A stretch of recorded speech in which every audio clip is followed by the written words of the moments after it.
ব্যৱস্থাটো সুষম নাছিলে আৰু এই গোটেই ব্যৱস্থাটো এটা জটিলতাৰ পাকত আবদ্ধ হৈ আছিল বিশেষকৈ এটা সময়ত আমি যেতিয়া নতুনকৈ ইঞ্জিনিয়াৰিং কলেজসমূহ কৰিছিলো পলিটেকনিকসমূহ কৰিছিলো আমাৰ চৰকাৰে যিকোনো কাৰণতে নহওক স্থায়ী নিযুক্তিৰ বিপৰীতে অস্থায়ী নিযুক্তিৰ ৰাস্তা বাছি লোৱাৰ কাৰণে আমি এটা যেতিয়া স্থায়ী নিযুক্তি দিবৰ কাৰণে চেষ্টা কৰিছিলো পুৰণা লোকসকলেও আদালতৰ ওচৰ চাপিছিলে স্বাভাৱিকভাৱে নতুন নিযুক্তিৰ ওপৰত উচ্চ ন্যায়ালয়ে স্থগিতাদেশ দিছিলে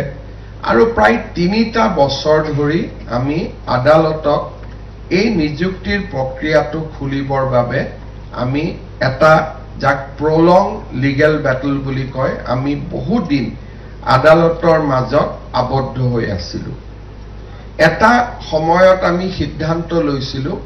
যে আমি ডক্টৰ বা মেডিকেল কলেজৰ প্ৰফেসৰ যেনেকৈ আমি নিযুক্তি দিওঁ আমি ইঞ্জিনিয়াৰিং কলেজ আৰু পলিটেকনিকতো নিযুক্তিৰ প্ৰক্ৰিয়াটো খৰতকীয়া কৰিবলৈ আমি এটা ইঞ্জিনিয়াৰিং সাৰ্ভিস ৰিক্ৰুটমেন্ট বোৰ্ড এটা আমি আৰম্ভ কৰিম যাতে সেই বোৰ্ডটোৰ কাম কেৱল মাত্ৰ ইঞ্জিনিয়াৰিং আৰু পলিটেকনিকতে নিযুক্তি দিয়াত আবদ্ধ থাকে আৰু লোকসেৱা আয়োগ তেওঁলোকৰ ব্যস্ত কৰ্মসূচীৰ পৰা ইঞ্জিনিয়াৰিং আৰু মেডিকেল কলেজখিনি আঁতৰি গলে তেওঁলোকেও সকাহ পাব তাৰ ফলত লোকসেৱা আয়োগেও এচিএছ এপিএছৰ পৰীক্ষা প্ৰতি বছৰে অনুষ্ঠিত কৰিব পাৰিব যেতিয়া আমি ৰিক্ৰুটমেন্ট বোৰ্ড গঠন কৰিলো তাকো আদালতত চ্যালেঞ্জ কৰা হল আৰু তাৰটো আমি বহুত দিন আদালতৰ ভিতৰত আবদ্ধ থাকি এটা সময়ত আমি কোৰ্টক কনভিন্স কৰিব পাৰিছিলো যে it is in the best interest of our system আমাৰ ইয়াত স্বচ্ছ নিযুক্তি হ'ব আৰু সম্পূৰ্ণ স্বচ্ছতাৰে আমি অধ্যাপক অধ্যাপিকাসকলক নিযুক্তি কৰিব পাৰিম গতিকে আমাক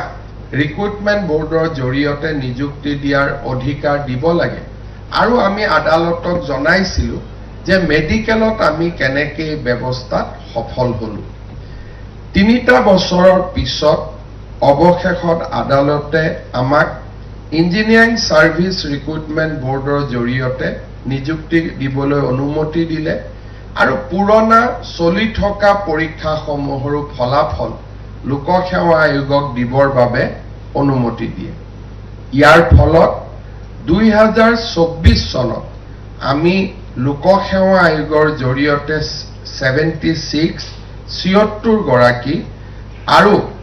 ২০২৪-২৫ চনত আসাম ইঞ্জিনিয়াৰিং সাৰ্ভিস ৰিক্ৰুটমেন্ট বোৰ্ডৰ জৰিয়তে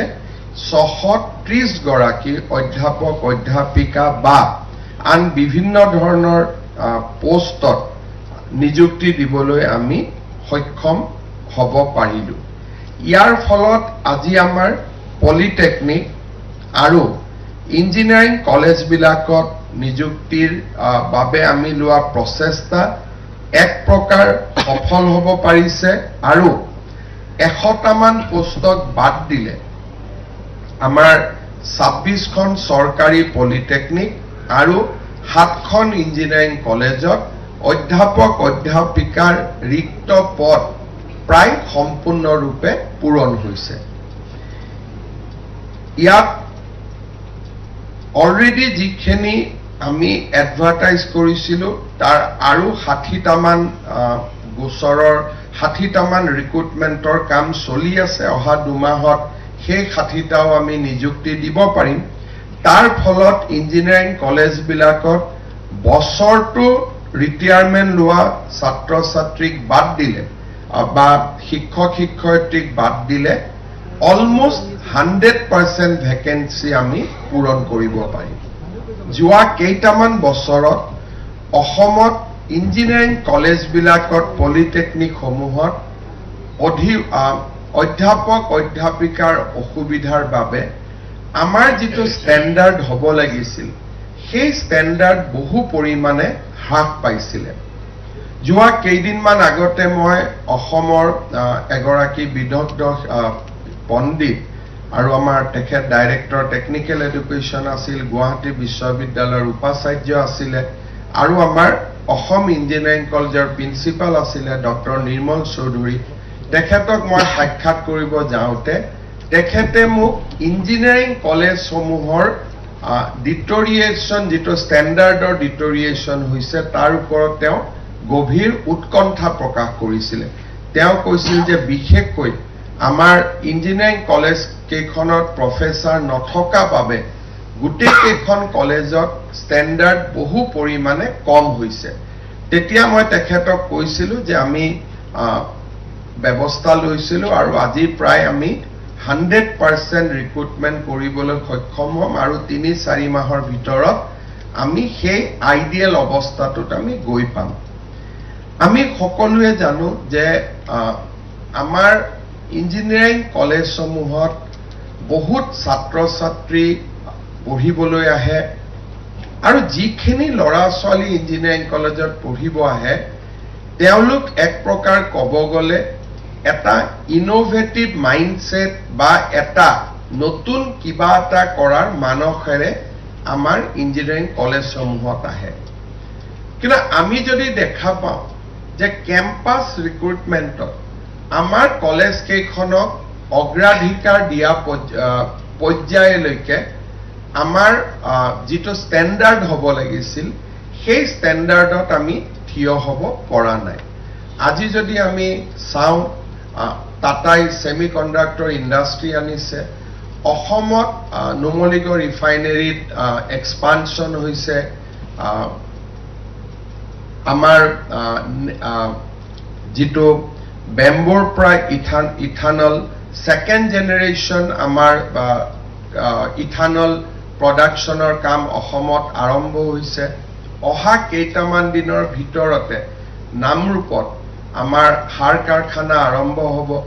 আৰু ৰাজ্য চৰকাৰে অসমত 2টাকৈ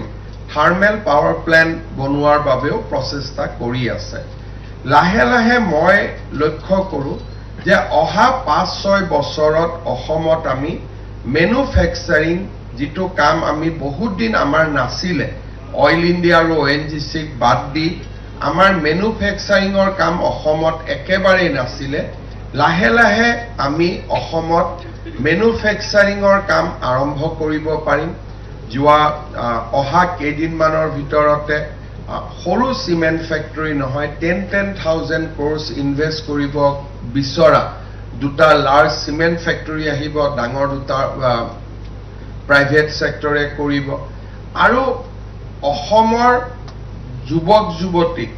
কৰ্মসংস্থাপন দিবৰ বাবে